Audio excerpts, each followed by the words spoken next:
Hello and welcome to the Young Entrepreneur Syndicate podcast.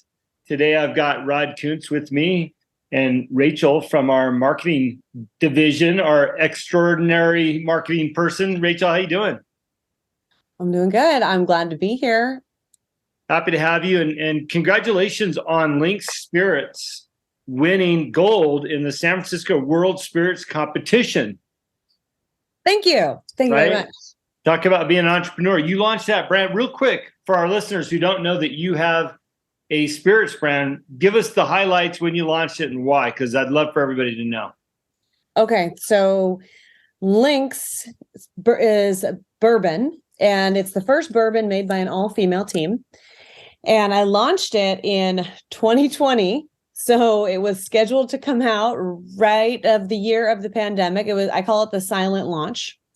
And it got off to a very slow start, but I will tell you that consistency has been critical to building this brand, because a little bit consistently is going a long way. I mean, like you just mentioned, we won a gold at this World Spirits Competition. It's the largest and most prestigious spirits competition in the world.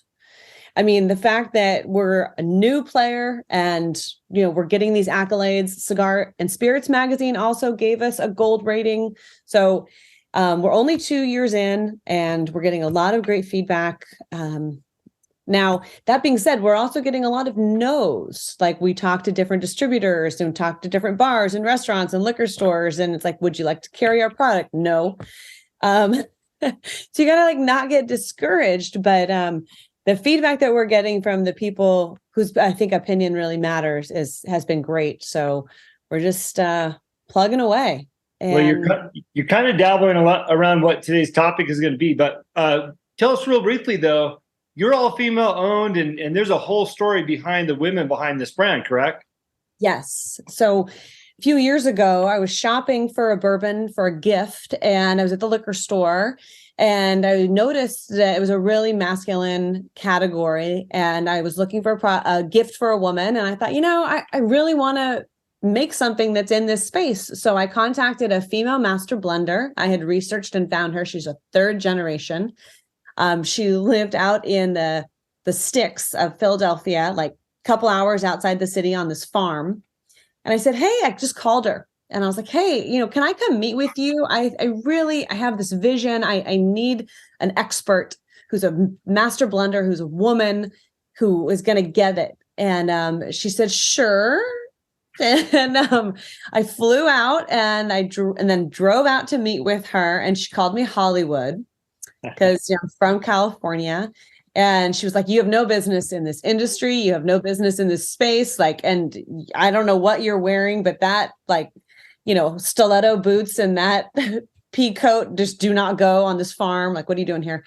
But after many meetings and many months and working with her, she understood the vision. I wanted to create a bourbon for women that drank more like a rich wine than a whiskey. And she goes, I get it. And I love it. Let's do it. So then she helped me find a female distiller. And then I did a lot of research to find a female bottler and female tasters who all, worked with me on this vision, and we brought it to life. And, it was so rewarding. I flew out to the distillery in Statesville, North Carolina, where we distill. And the woman who owns the distillery, she's so sweet. And she even had females on the assembly line bottling it. She was like, I just felt like it needed to be authentic all the way through. It was really wonderful. So, Lynx is a wheated mash bill, which means that, there's certain requirements to be considered a bourbon. And a lot of bourbon out there on the market has the ingredient rye, that ingredient in there. And we, by design, did not include it. So it's a wheated mash bill. The most famous wheated mash bill is Pappy Van Winkle, which is, like the creme de la creme of bourbon. And that was our inspiration. And we made Lynx bourbon to be 80 proof. So it's the lowest proof possible for a bourbon. So that, along with the type of barrel char that we had, really gives this like a very smooth, very buttery, very vanilla beverage that is beautiful on its own, but it also mixes very well into, ladies love it in like make a Manhattan cocktail. And we also did a menu book of like famous women throughout the years who've drinking bourbon. And so we've really thought about this all the way through and how to support women in their journey to explore bourbon, and get more comfortable with this amazing spirit. Rachel, what an awesome story. Congratulations again on your award. And just your story is so fascinating. You've inspired me. I know you sent me home one time with a case, 6 bottles of Lynx Spirit. It didn't last very long, Rod. And I didn't even. I was going to say, what's this? I don't think we were spending much time together at that time, but it didn't last very long up here in Montana. Sorry. So thank you.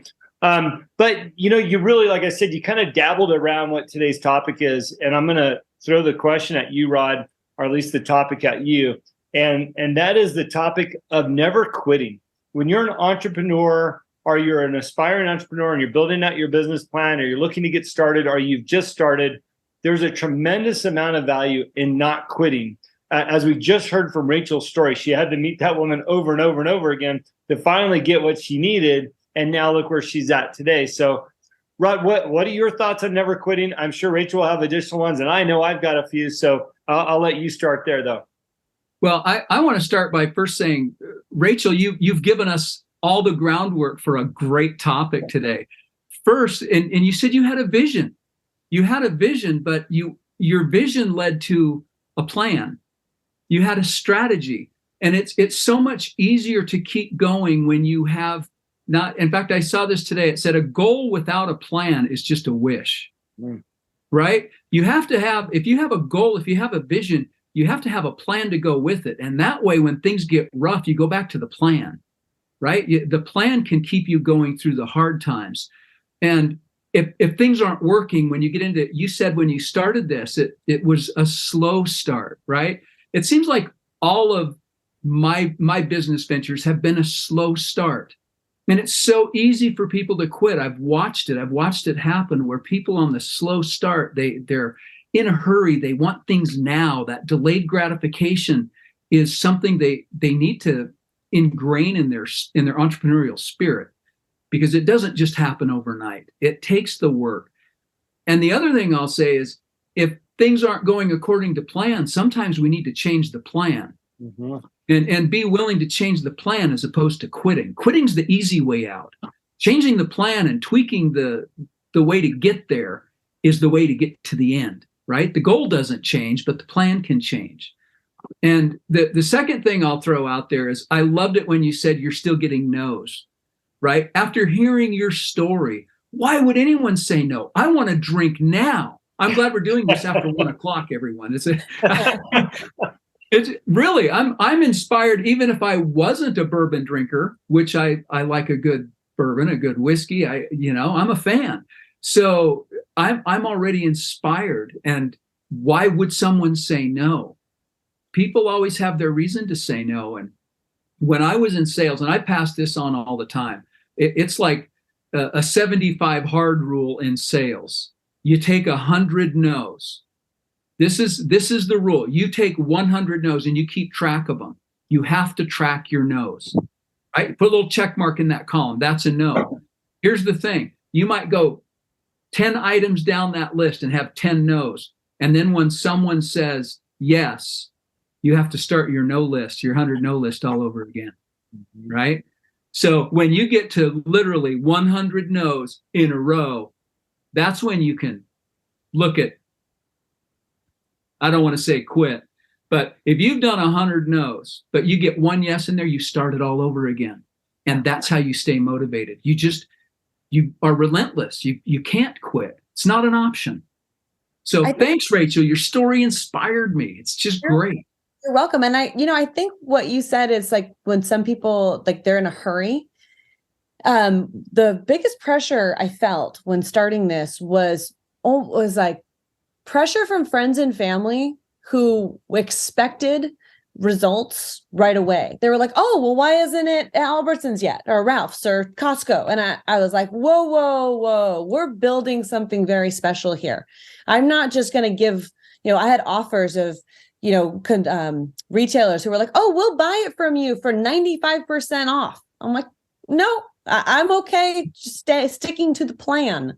And it might take more time, but I knew that it would be authentic to the brand and authentic to the vision. And I wasn't just going to let that peer pressure of trying to turn it around quick, undersell what I was building. That was important. So tell us a little bit about your business plan. You obviously had a vision and a strategy, which tells me you had a plan for that. Okay. Did that help you get through that time?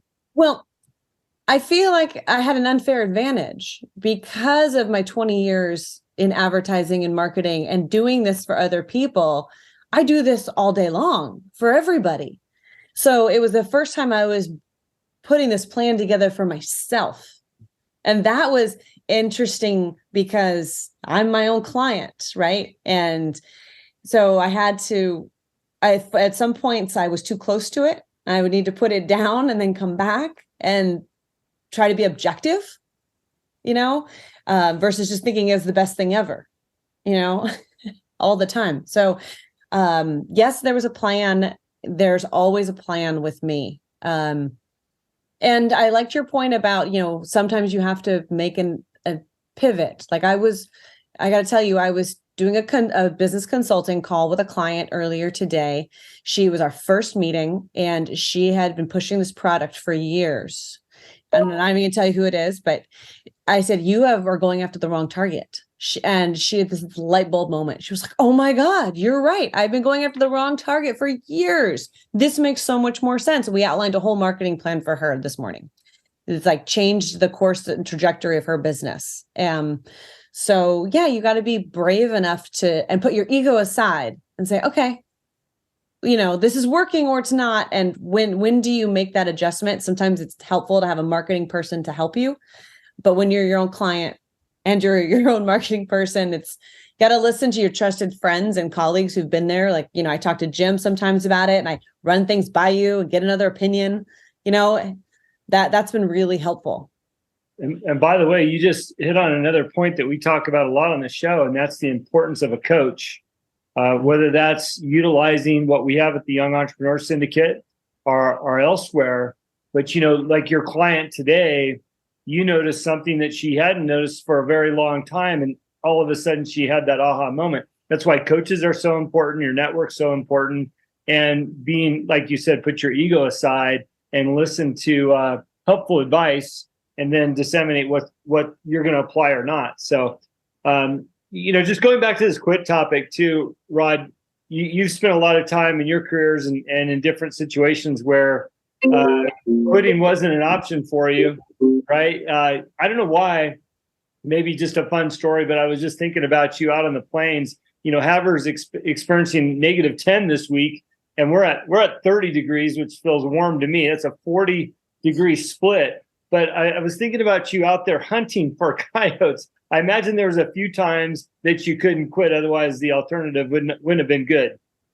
Well, that's one of those things when you have a plan, and the plan is that you have to go do something or you don't get paid. Weather's just a factor. It's not a deterrent. It's a factor. And so you have to look at it. No is not a deterrent. It's a factor. So you factor it in. You dress warm. You dress in layers. You go prepared. Yeah, I'm not afraid to say I near died a couple of times out there on the prairie. One of which, could have been, hypothermia and literally, 10 degrees. I'm thinking, gosh, that's balmy. We had been out when it was 20 below and you're going 50 miles an hour. The chill factor is crazy. So yeah, it's just a deterrent is not. You can't let that rule what you're doing.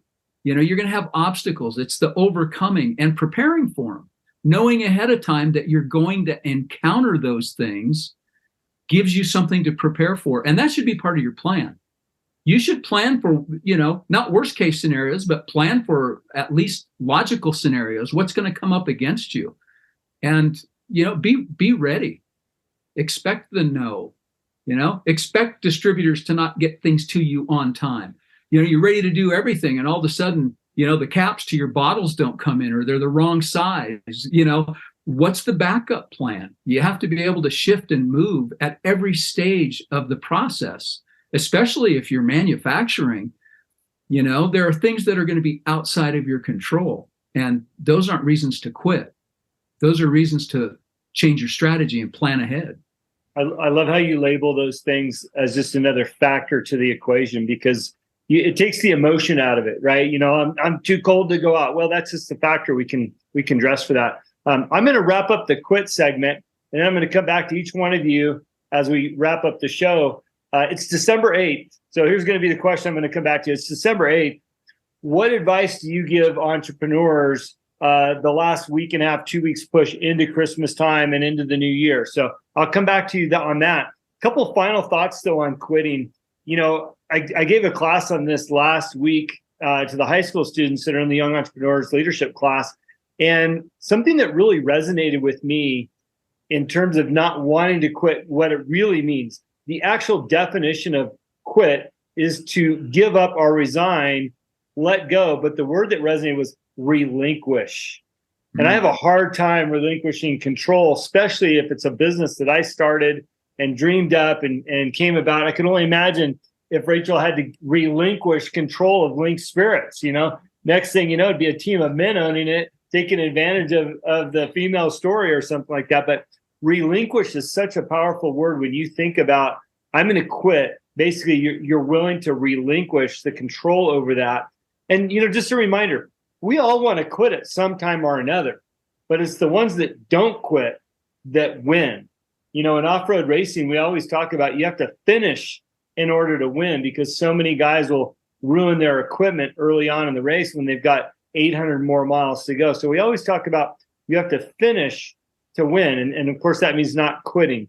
And then I want to read final until I get to the two of you with my question again. This is a quote out of Paul Wagner's book. And I love this and how it describes being in business. And that is that work, basically being the entrepreneur, that work is the mission, and you must be the killer that undertakes it. Ruthlessly, brutally, and without mercy for yourself. In other words, don't quit, right? You wanted this, you got it. Every detail, every moment, every waking hour, that's what it will require of you. So when you're out there with your own business and you're thinking about quitting, remember this line, because you asked for it, you got it, and enjoy it. The last thing I want is to be controlled by an employer, especially during the holidays. I've got Christmas shows, ballets, all these fun things I'm going to do with my kids. So I'm not going to relinquish my control. And I would encourage you to be entrepreneurs, chase after your dreams, and don't give up. All right, Rachel, straight to you. We got almost 2 weeks until Christmas or into the new year. What advice are you giving entrepreneurs right now? All right.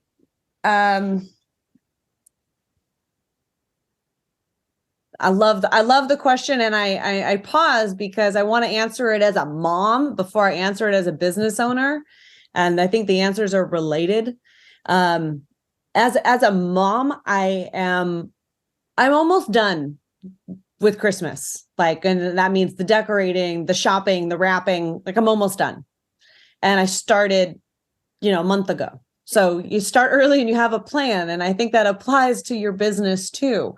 Around the end of the year, things sort of speed up on the personal side, like you said, recitals, holiday parties, and that kind of stuff. But the businesses have this really scary dip near the end of the year, where entrepreneurs see their customers either tighten their purse strings, they push projects off to the next year. They don't want to start new projects, and there's that really scary dip of oh my God, is my business going to make it to the end of the year? I think we've all felt that. So my advice, and this is a long lead up, but my advice is to use this time to your advantage. What business development tools are you going to lean into? Are you going to have extra time for? Like, this is a time to be proactive about growing your business and setting up Q1 for next year. That is my number one piece of advice. So if you're planning ahead and you're done early with all of the personal stuff, then you can start focusing on January, because right now is that's what you should be focusing on with your business. Love it. Thank you for that, especially your perspective as a mom too. Rod, what do you got? Oh, well, I'm going to balance it out. You started this off with this, go out there, killer attitude and never quit, which is exactly right. And before I give my response, I'm going to quote from Geronimo. He is in my book, The Warpath Alliance, under surrender. And he said, "I wish I had never surrendered. I should have fought until I was the last man alive." Don't look back and wish you hadn't. Don't look back and have your kids or grandkids say, "Well, why did you quit?" Don't give someone that reason. So anyway, the holiday season, I had to get that in there. The neat thing about this is the holiday season is about other people. It's about goodwill and cheer and that time of year. At least it should be, until you get caught in traffic or a long line, right? And then all that goes out the window. But really, use this time not only to focus on your business, but focus on serving others. And if your business should be filling a need or a niche in a marketplace that's going to help other people. And if we get back to that focus, why did I start this business? What is, we know we wanted to start it for a reason, for, profit, end profit. That's what business is. But the other thing is we're serving others. So focus on that reason in your business. What is it about your business that is helping other people? And really hone in on that over this holiday season. And how can you improve your own character? How can you be more patient? How can you teach other people? How can you reach out and be that person that other people need in growing their business? So let's use the season to give out and give back. And that's going to give value to what we're doing in our businesses. So there's a balance there. Yeah, we need to be ruthless and heartless and not quit and go out, but we have to be doing it for the right reasons. And this is a reminder to get that set straight. Get your compass set. What's your true north in your business? And this is the time of year to make sure you're doing it for the right reasons. And everything else is going to come after that.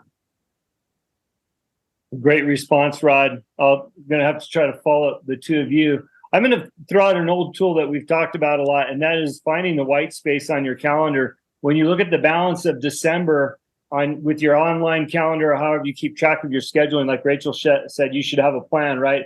Which should include a calendar. I would suggest that you sit down with your family, your kids, and fill the white space in with family activities for the holiday, and know that you've got them covered first and foremost. Like Rod suggested, it's the time about caring and giving and spending time with family. But if you know me, I also talk about the holiday advantage, right? So once I've filled in all the white space, given it to my family first, I'm going to start filling in the balance of that white space with exactly the advice that Rachel gave. And that's start doing my planning for Q1 and what's going to be happening then. And I think you'll find yourself in a wonderful spot come January 1, that you've done all the back work to be ready for what happens then, because this is an interesting time of year. Everybody slows down, and you have to, shift and shake to accommodate them if you're a go-getter. So great advice from both of you. By the way, you can gift a Young Entrepreneur Syndicate membership. If you go to our website, there's a gifting area. Or if you want to be a member, please jump in. And don't forget, if you are over 21 and you sign up, you have the ability to gift a membership to somebody under that age as a gift. So great opportunity to get somebody involved that wants to be an entrepreneur or something to do as a family. We also have a wonderful library of books that we recommend as entrepreneurs. Some of them are just good to have and read. So, outside of the entrepreneurial world. So thank you for that. And we're always available. If you want to reach out, hit us up through the website. And this show airs every week now. So Rachel, thank you for tuning in this week. Rod, good to see you and have you on as well. And look forward to talking to you both next week. Thanks. All right. Thanks, everyone.